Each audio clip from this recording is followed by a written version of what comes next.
Assalamualaikum warahmatullahi wabarakatuh.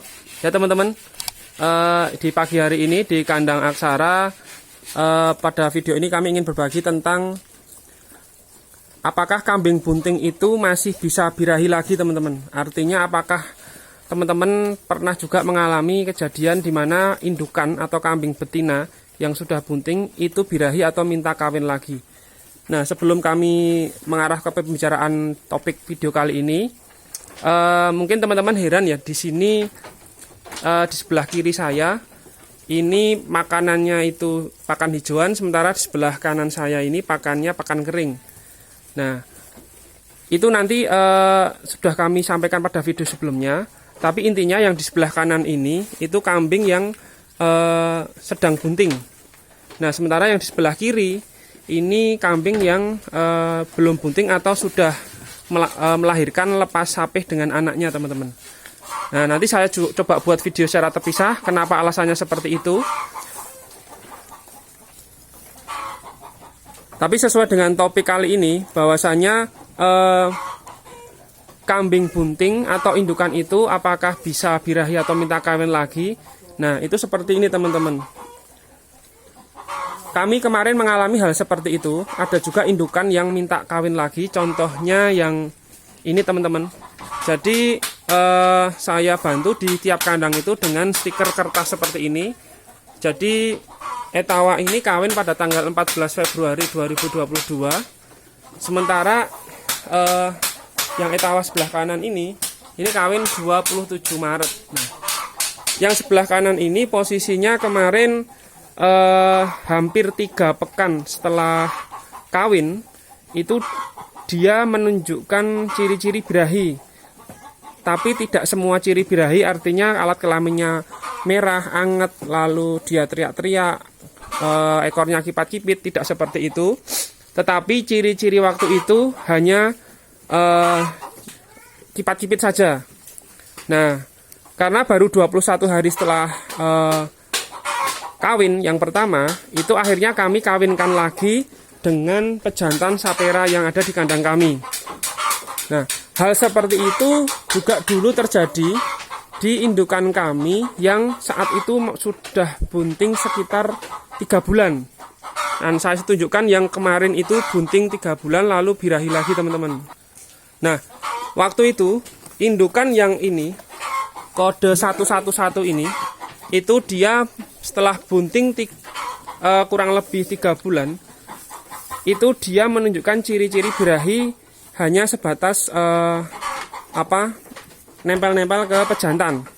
Nah, karena waktu itu kita lihat ciri fisik di usia 3 bulan itu sudah menunjukkan bunting, artinya kalau 3 bulan itu ambingnya sudah mulai besar, lalu pusarnya sudah mulai kelihatan makin besar, terus perutnya itu makin cembung ke bawah, sehingga kami optimis itu bunting. Jadi meskipun dia menunjukkan ciri perilaku, jadi perilaku ya, bukan ciri fisik, perilaku yang minta kawin, birahi, tapi kami tetap memutuskan tidak mengawinkan lagi dengan pejantan sapera yang ada di kandang kami. Nah, kenapa hal itu kami putuskan tidak kawinkan lagi? Karena kami meyakini pada saat usia 3 bulan kebuntingan indukan ini, itu secara fisik kami melihat sudah bunting waktu itu, sehingga jika kami mengawinkan dengan pejantan sapera lagi, itu resikonya bisa malah keguguran. Nah, kenapa malah bisa keguguran teman-teman? Nah, kalau teman-teman mungkin lebih pengalaman dari saya, jantan itu kan kalau kawin naik ke punggung betina, lalu kaki depan jantan itu kan akan mencengkeram bagian perut belakang betina. Nah, hal itu akan jelas mengganggu atau membahayakan janin yang ada di dalam perut indukan itu teman-teman. Nah, untungnya waktu itu usia bunting betina ini itu sudah 3 bulan karena kami mengawinkan indukan itu tidak secara koloni. Nah, karena itu kami yakin di situ meskipun dia menunjukkan perilaku, artinya dia kipat-kipit, tetapi cara fisik dan data kami itu yakin dia sudah bunting, makanya kami tidak mengawinkan lagi dengan pejantan. Nah, mungkin lain halnya jika kami dari data itu, misalkan indukan ini waktu itu bunting usia sekitar 1,5 bulan. Mungkin saya ragu-ragu, bisa jadi saya 50-50 nih antara mengawinkan lagi atau tidak, karena dari sisi fisik 1,5 bulan itu ya gampang-gampang mudah teman-teman. Tapi kalau sudah 3 bulan itu jelas seperti itu. Nah, kembali ke cerita yang Etawa ini, waktu itu dia pada 3 minggu ya, bukan 3 bulan, 3 minggu sebelumnya sudah dikawinkan. Tetapi setelah 3 minggu dikawinkan itu birahi lagi. Nah, karena apa? Kami ini statusnya dere teman-teman. Ini statusnya dere, ini juga dere. Jadi secara ambing susunya tidak signifikan bentuk perubahannya seperti indukan yang sudah laktasi 2 bahkan laktasi 3 teman-teman. Nah, karena baru 3 pekan setelah kawin, artinya sekitar 21 hari, dia menunjukkan perilaku birahi, ya kami berani mengawinkan dengan pejantan sapera yang ada di kandang kami, seperti itu. Nah, tentu teman-teman kejadiannya akan juga lebih mudah jika indukan itu sudah pernah laktasi, sudah pernah melahirkan. Artinya laktasi 1, 2, 3 itu lebih mudah. Kita di usia kebuntingan 1 bulan itu lebih mudah untuk kita memutuskan apakah dia itu bunting atau tidak teman-teman.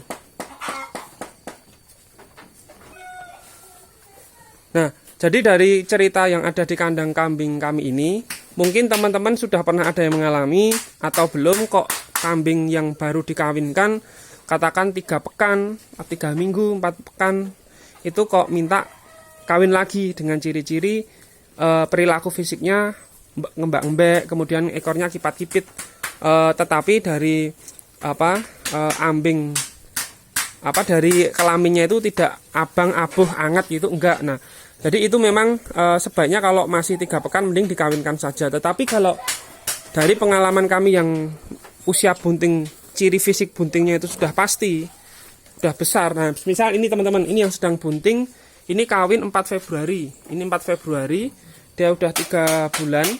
Nah, kalau dengan ciri fisik, ini kebetulan laktasi 3 teman-teman. Nah, kalau laktasi 3, itu dari ambingnya saja sudah kelihatan teman-teman.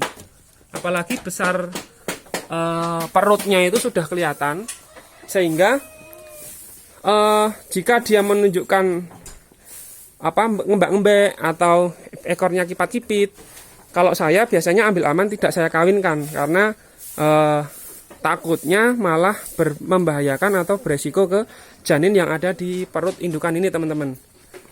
Nah, jadi mungkin seperti itu, berbagi pengalaman cerita dari kami.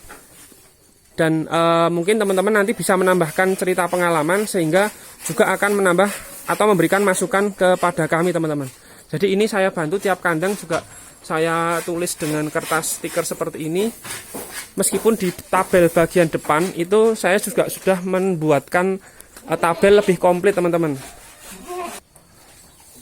Nah, pada tabel CD ini sudah saya tuliskan tentang, ini mungkin saya buat fokus dulu.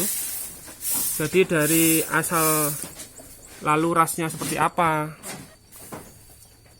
Bahkan di sini tanggal masuk kandang, lalu dia laktasi berapa, tanggal kawin, jenis pejantannya, bunting sekian, bunting atau gagal. Kemudian jika ada yang mati kita tulis tanggal berapa. Lalu tanggal melahirkan kita tulis, jam melahirkan, proses melahirkan normal atau tidak, jumlah anak jantan, anak betina, lalu jumlah anak matinya berapa. Nah, termasuk induk-indukan ini kita tulis kapan masuk kandang, kemudian kawin teman-teman. Nah, kebetulan di sini kami hanya ada 1 pejantan seperti ini. Nah, lalu untuk data yang saya tulis di sini itu untuk misalkan kawin, lalu nanti kalau dia sudah melahirkan itu saya tambah misalkan dia lahir tanggal sekian teman-teman. Karena rencananya memang kami di usia melahirkan 2 pekan itu akan kami pisah anaknya langsung semi petat teman-teman, karena kita coba langsung untuk memerah susu dari indukan nanti teman-teman. Nah, semoga dari liputan ini bisa bermanfaat teman-teman ya. Salam sehat selalu kami ucapkan terima kasih kepada teman-teman semuanya. Wassalamualaikum warahmatullahi wabarakatuh.